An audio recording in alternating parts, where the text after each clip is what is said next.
Всем здорово! Вы на канале Игроман, и сегодня у нас будет игра Зайчик Тени Бани. Это у нас визуальная новелла. Мы с вами уже проходили ее, это уже вторая часть. В прошлой части мы с вами вроде обманули маму, забрали номер милиционера, немного увидели какие-то кошмары. Мы узнали то, что Оля боится совы какой-то, который появляется по ночам. И, в принципе, это все, что мы узнали. Еще мы узнали то, что родители ссорятся. Во. И мы переехали сюда из-за какой-то ссоры, из-за какой-то дряни. Ну, это, надеюсь, нам объяснят. Короче, вы ставьте лайки, подписывайтесь на канал, подписывайтесь на мой телеграм-канал, а мы с вами начинаем. Так. Солнце испепелило кошмары, но осталось послевкусие, отдаленный звон в ушах, изломанные тени, ползущие передо мной по снегу, и чуть слышный шепоток в голове. Неясный, почти ласковый. Было тихо. Так тихо, будто в мире не осталось больше ничего. Ни земли, ни неба, ни родителей, ни Оли. Будто время закончилось, уперлось в тупик, в частокол из сосен. Тишина порой бывает страшнее криков. Родители кричали друг на друга. И мы с Соней... Пипец. Мы с Олей каменели, прислушиваясь к перепалкам. Но потом наступала оглушающая тишина. Квартира онемела за несколько дней до нашего переезда. И уже вспоминалось с трудом. Точно это было в прошлой жизни, что когда-то мама с папой шутили, смеялись, проводили много времени вместе. А когда целовались при Оле, она всегда морщилась и забавно фыркала. В один день все изменилось.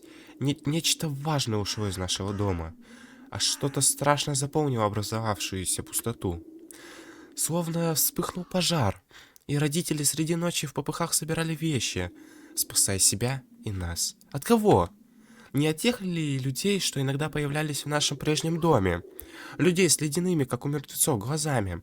Будто они во всем видели лишь клубки червей на черной земле. И где-то далеко, предупреждая о надвигающейся опасности, надрывалась сирена. То есть, получается, что-то у него на работе произошло, да? Окей. Вау, вот это модник! Вот это модник! Спорт, спорт, спорт. Шапочка вообще офигенная, если честно. Ой, офигенная шапочка, мне понравилась. А что за курточка? Жалко, цвет нельзя узнать. Ну, наверное, какой-то рыжий, да? Ну, наверное, какой-то рыжий. Да. Ну, или какой-то серый. Нет, серой куртки не бывает. Или бывает? Не, я видел похожие куртки, просто рыжие. Наверное, это рыжая куртка, а шапка какая-нибудь синяя. Да. Вот так. Я вздрогнул, прогоняя наваждение, и осмотрелся. Только я — это белое поле и ветер, что гонял по снегу ледяную пыль и хвосты пороши. Щурясь от солнца, я осмотрел лес, где царил мрак. На фоне ослепительной белизны он был необычно темен. Изловатые корневища змеились под снегом. Прелая листва и хвойные иглы вмерзли в лед. Сухие колючие ветки переплетались, навевая неуютные мысли о решетках. Защищают ли они лес? Или наоборот удерживают нечто внутри? На одной из острых веток что-то висело. Увязая в сугробах, я пробрался ближе, почти к самой границе леса, и увидел вязаную варежку. Точно раненая птица среди изголодавшихся потемок. Может, отнести ее милиционера? Их старший хоть и выглядел угрюмо, напоминал мне капитана Казанову из моего любимого сериала «Улица разбитых фонарей». Это вот эта варежка? Серьезно? А как я ее не заметил? Она почти на весь экран. Как я ее тут не заметил? Ну, может быть, это Вовина. Только как Вова зацепился так, чтобы варежка осталась вот такой, как бы, положении в таком? Ну, я даже не могу представить. Либо он специально ее повесил. Или маньяк какой-нибудь. Ладно, что это у нас? Словарь. «Улица разбитых фонарей». Российский детективный телевизионный сериал, в котором рассказывается о буднях сотрудников милиции. На данный момент является самым продолжительным сериалом в истории российского телевидения. Интересный факт, кстати. Я никогда такие сериалы не смотрел. Такой же полный тревоги, с усталым взглядом, но при этом храбрый и сильный. Поможет ли ему варежка найти пропавшего мальчика? Нифига себе, кто-то орет. Вава! Послышался далекий крик. Кажется, у реки. Вава! Словно сами деревья звали кого-то. Страшно как-то. Вава! Подхватили уже ближе. Там за деревьями кто-то стоял, хоронился. Вава! Я понимал, скорее всего, кто-то ищет пропавшего мальчика, но все же... Было что-то странное в той фигуре. В ее неподвижности. В том, как она неестественно клонилась к земле. В ее черноте. Ну, люди бывают и черные. Ты не единственный тут белый. Там никого нет, лишь ветки и корни. Просто мое воображение. Где-то громко захлопала крыльями птица. А! Кто это был? Кто-то ушел. Ладно. Ну это страшно довольно. Кто-то темный ушел отсюда. Я его даже не видел. Хотя у него какой-то тут силуэт был. Немного можно было понять даже. От дерева отделилась тень и скрылась из виду. Я на секунду отвлекся. Когда вновь посмотрел на то же место, фигуры уже не было. Померещилось. Вот этот взгляд у тебя. Давай вот так, на превьюшку тебе вот так. Спасибо. Ну, если ничего интересного не будет, то вот это на превьюшку пойдет. Ну, шапка просто модная, модник просто. Молодец. Он в чем? Он в школьной форме? Че? Долго, очень долго стояла тишина.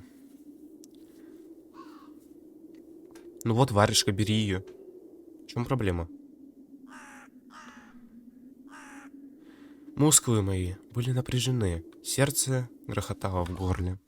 Любой шум, малейший намек на движение, шепоток из чащобы, я брошусь бежать.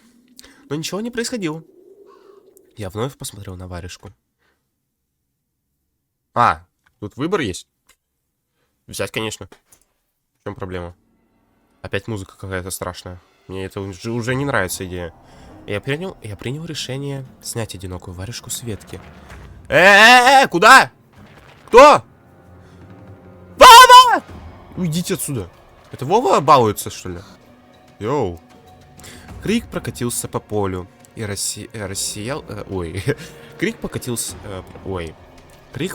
по полю и рассеялся вдали, без эха, безнадежно на отклик. Уйдите, пожалуйста. Уйди. Мне такое не надо. А чё вас так много? Шагнув к ощетившимся деревьям, я попытался снять свою находку. Она не поддавалась. Во. Я потянул сильнее. Ветка хрустнула. Варежка с чавкающим звуком оторвалась от сучка и осталась у меня в руках.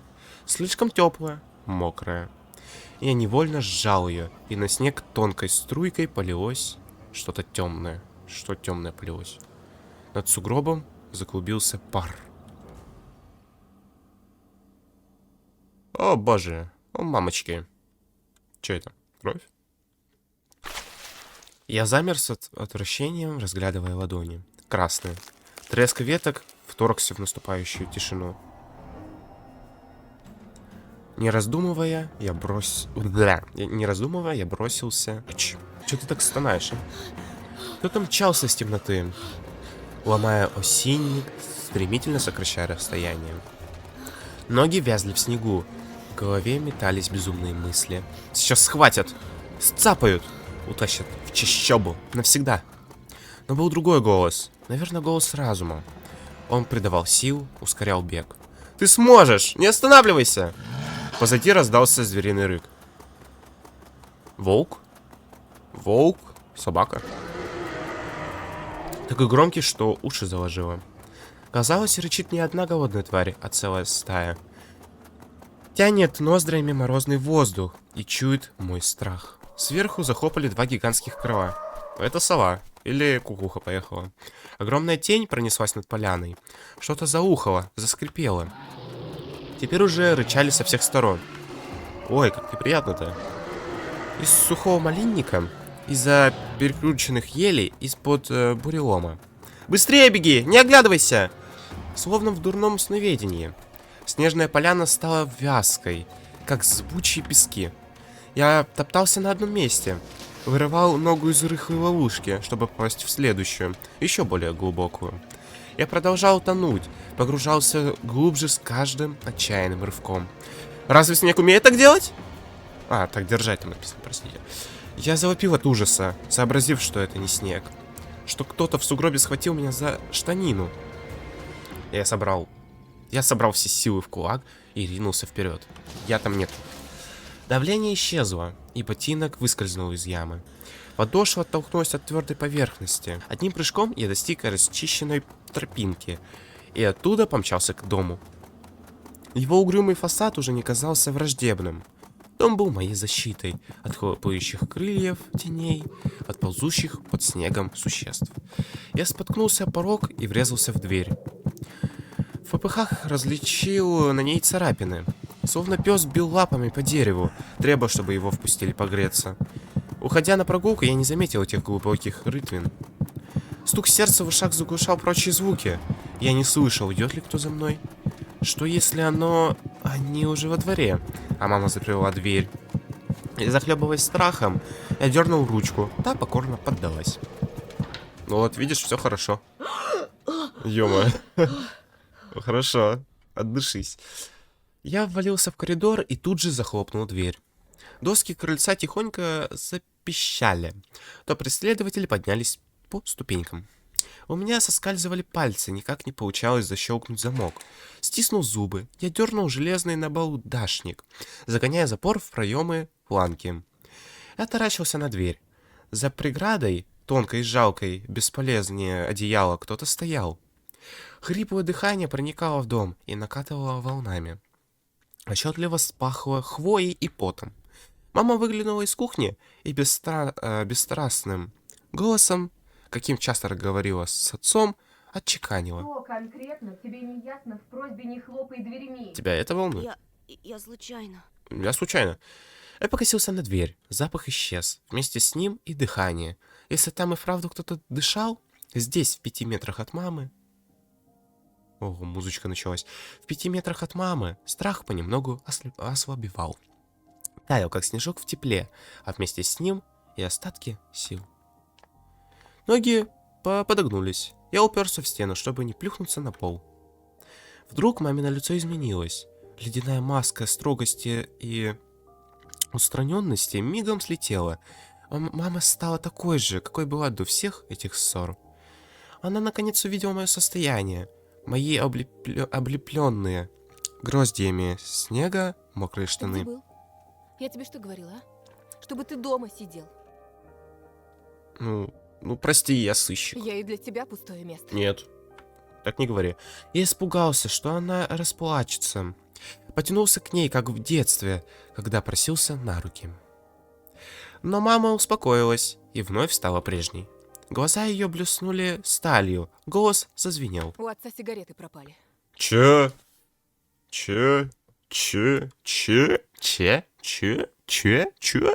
Это не я, это милиционер. Признавайся, ты их стащил?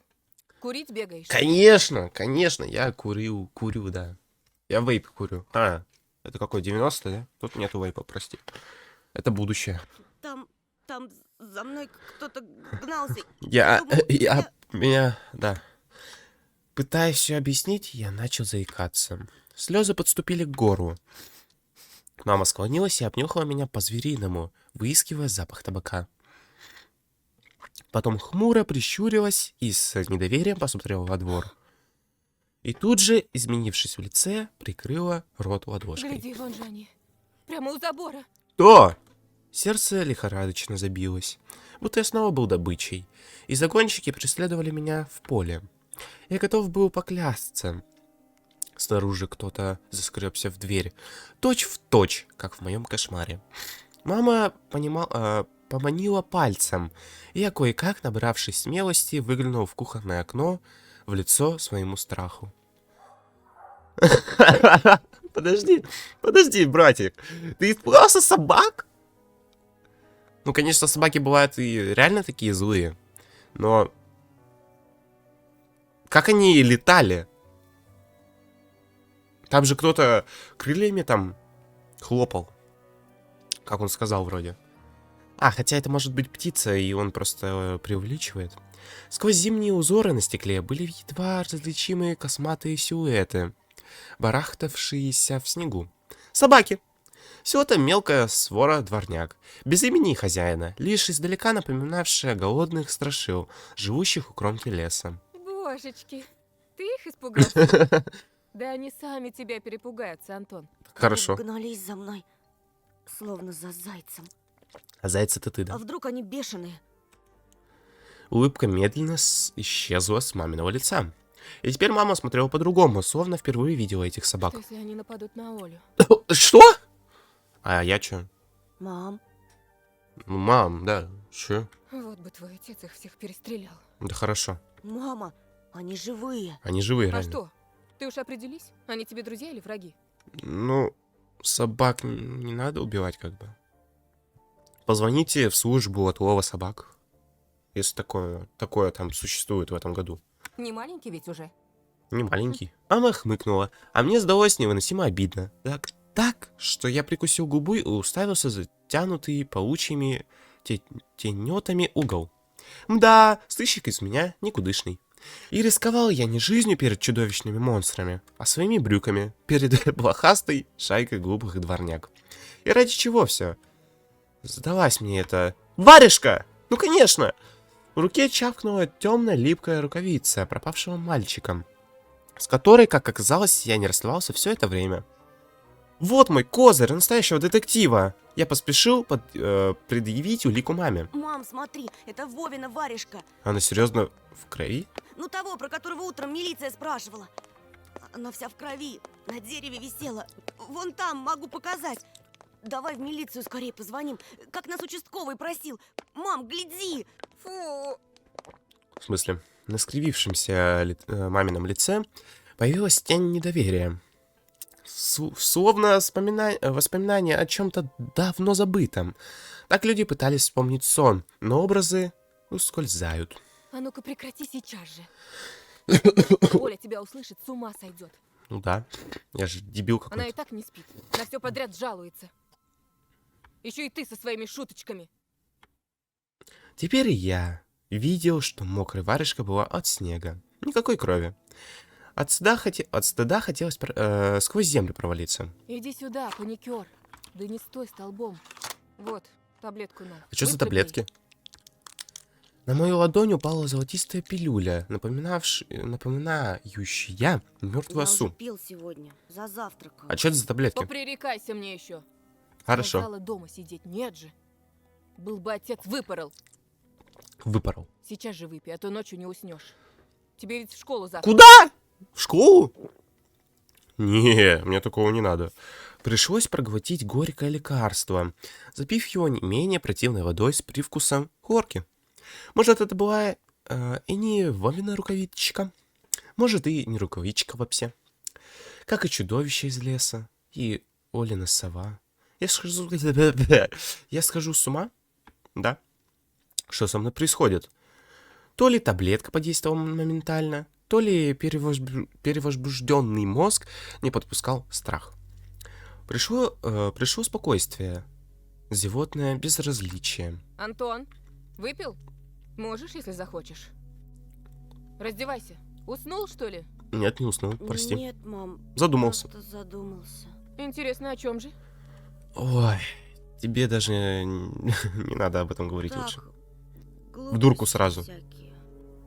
Мама смерила меня подозрительным взглядом. Словно сомневалась, что перед ней родной сын, а не какой-то притворщик, явившийся из леса. Все нормально.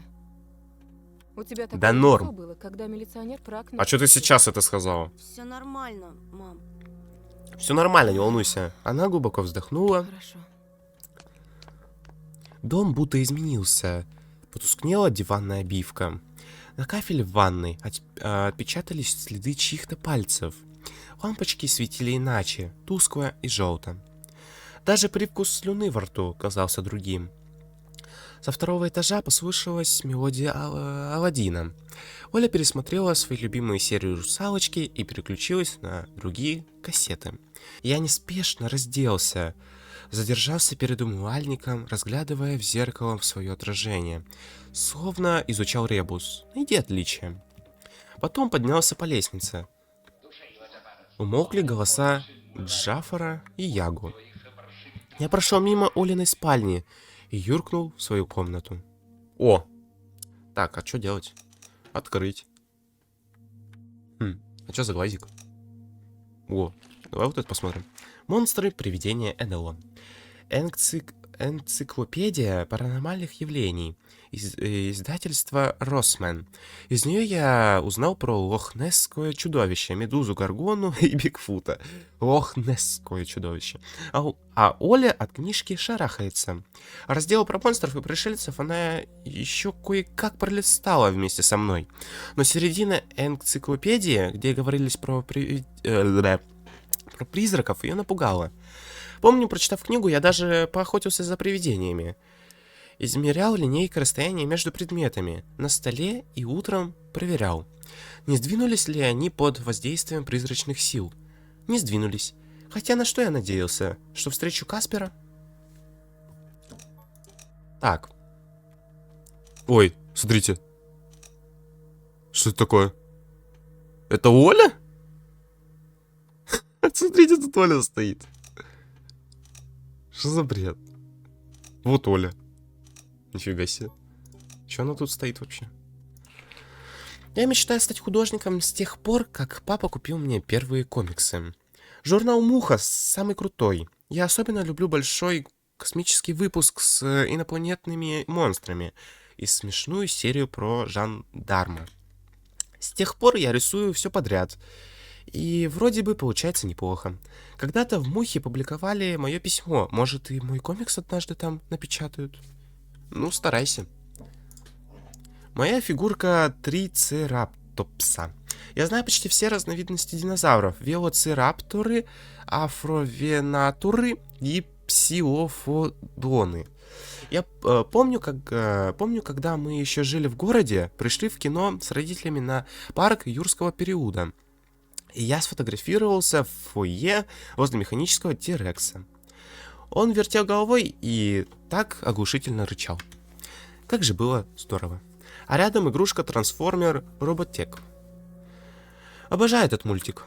Когда в заставке разгоняется истребитель и пищат бластеры, можно быть уверенным, что ближайшие 20 минут пройдут потрясающе.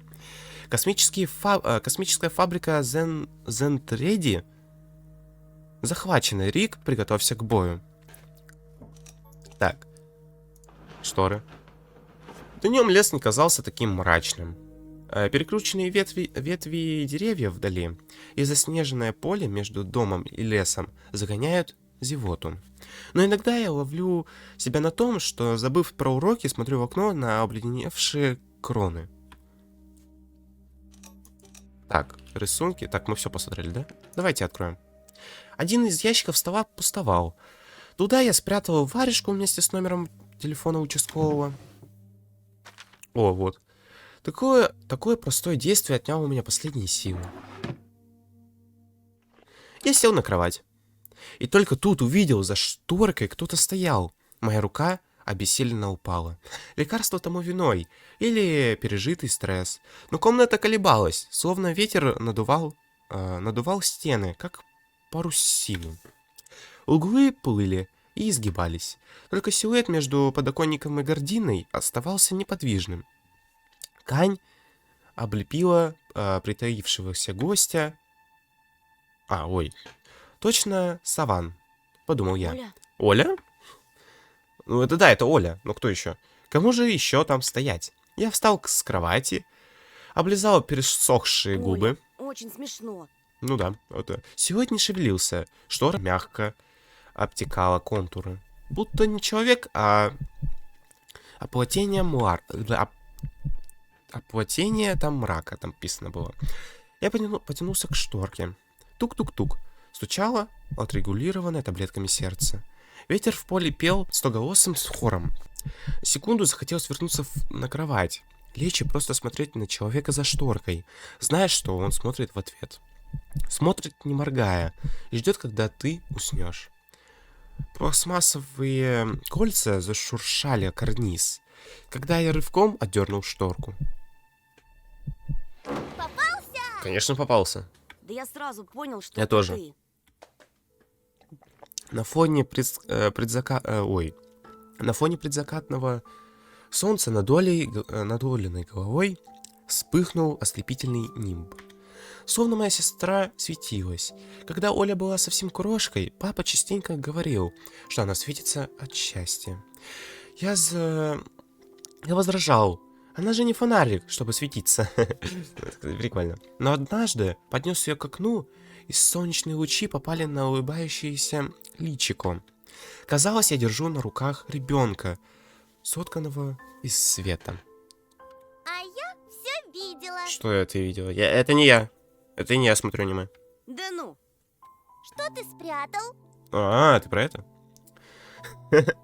Вылитая маленькая мама. Еще до того, как она нацепила эту маску тоскливой усталости и перешла на приказной тон. Ничего, просто... Оля подбежала к столу, спросила, округлив глаза. Ты что-то украл и теперь прячешь? Нет! Ты вор? Нет! Что? Глупая. Да. Ничего я не крал. Вспых четкий образ. Варежка, висящая на суку. Ой, страшно. А вдруг я ее украл?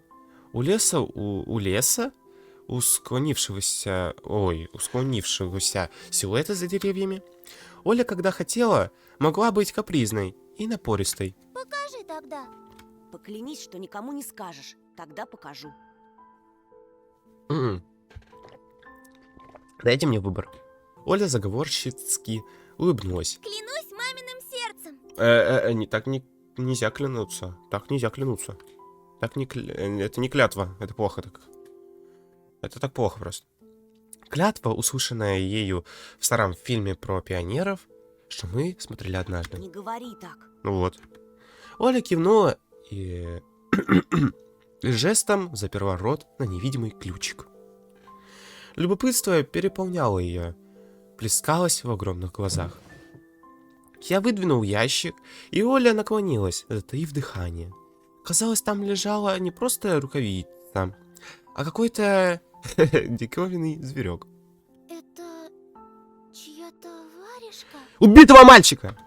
Она сказала это с такой интонацией, будто сама не могла понять, что это такое. Один мальчик потерял. И сам потерялся. Потерял варежку и сам потерялся. Теперь понимаешь, как опасно гулять в лесу, особенно детям. Да. Ему, наверное, там очень холодно. Его найдут? Обязательно. Участковый по домам ходит, всем фотографию его показывает. Соля с опаской прошла по комнате и впечатала в оконное стекло ладошки. А почему он по домам ходит, а не по лесу? Боится? Вопрос застал меня врасплох. Милиционеры ничего не боятся. Конечно. И лес они прочесали. Да как же! Мелькнуло в затуманном сознании. Проверили ли они в самых потаенных уголках, где тьма, холод и шепот обледенелых ветвей? Допустим, да, но почему тогда не нашли варежку? Или она появилась позже, для меня? Я сменил тему. Словно попытался отвести Олю подальше от чаще. Если я сам найду пропавшего мальчика, нам, может, награду дадут. Кучу всякого, как в поле чудес. Ну, поле чудес, я знаю, что такое вроде. Поле чудес — советская и российская телеигра, выходящая каждую пятницу вечером, являющаяся частичным аналогом американской телевизионной программы «Колесо фортуны». Ну, я предлагаю на этом и закончить. Мы с вами уже долго тут сидим, читаем. Я уже начал немного запинаться от этого долгого чтения. Не люблю долго читать. Давайте тогда немножко потом продолжим. Всем спасибо за просмотр. Ставьте лайки, подписывайтесь на канал, подписывайтесь на мой телеграм-канал. Всем адиос. Скоро увидимся. Кусь-кусь.